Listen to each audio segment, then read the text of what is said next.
ومن أحسن قولا ممن دعا إلى الله وعمل صالحا وقال إنني من المسلمين. হ্যাঁ, ওয়ালাইকুম আসসালাম রহমতুল্লাহ। ভারত থেকে হাসিউর রহমান ভাই, আপনি জানতে চেয়েছেন যে সেকেন্ডে লক্ষ লক্ষ নেকির আমলের যে আসলে আমাদের অন্যান্য ভাইরা যে সমস্ত বই লিখেছে সেকেন্ডে লক্ষ লক্ষ কোটি কোটি নেকির জন্য যে সমস্ত দোয়া দরুদগুলো উল্লেখ করেছেন বেশিরভাগই কোনো প্রমাণ দেননি, এবং সেগুলো হাদিস থেকে সহি হাদিস থেকে কমে প্রমাণিতও নয়।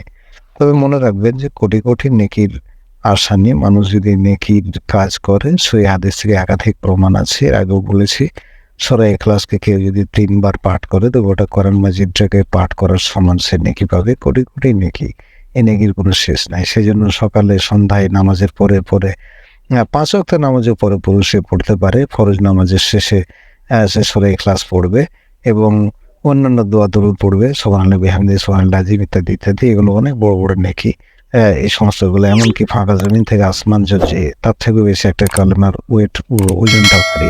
সুবহানাল্লাহি বিহামদিহি সুবহানাল্লাহিল আযীম এত বেশি যে জবানে পড়তে কিন্তু আল্লাহর কাছে আরো সে বিরাট বড় ভারী। এগুলো কোটি কোটি নেকি, এবং নেকির ব্যাপারগুলো মহান প্রভু আল্লাহ রাব্বুল ইজ্জতের কাছে ইখলাসের সঙ্গে নেকির পরিমাণটা বাড়ে।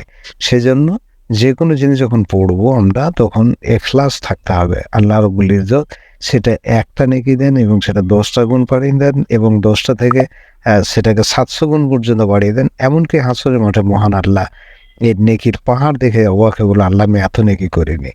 তখন মহান আল্লাহ বলবেন যে বান্দা তুমি যে কাজটা করেছিল, আল্লাহু আলিমুম বিযাতি সুদূর, মহান প্রভু আল্লাহ মনের মধ্যে যে কথার উদ্ভাবন হয় সেটা বলছেন। তো আল্লাহ বলবেন যে তুমি এত আন্তরিকতা দিয়ে এটা পাঠ করেছিলে যে আমি সেটা বাড়িয়ে বাড়িয়ে এতগুলো করেছি। তো ভাই, সেই হিসাবে এই সেকেন্ড নেকির আশা না রেখে মহান আল্লাহর সন্তুষ্টির জন্য আন্তরিকতা দিয়ে এই সমস্ত দোয়াগুলো পড়বেন। আসসালামু আলাইকুম রহমতুল্লাহ।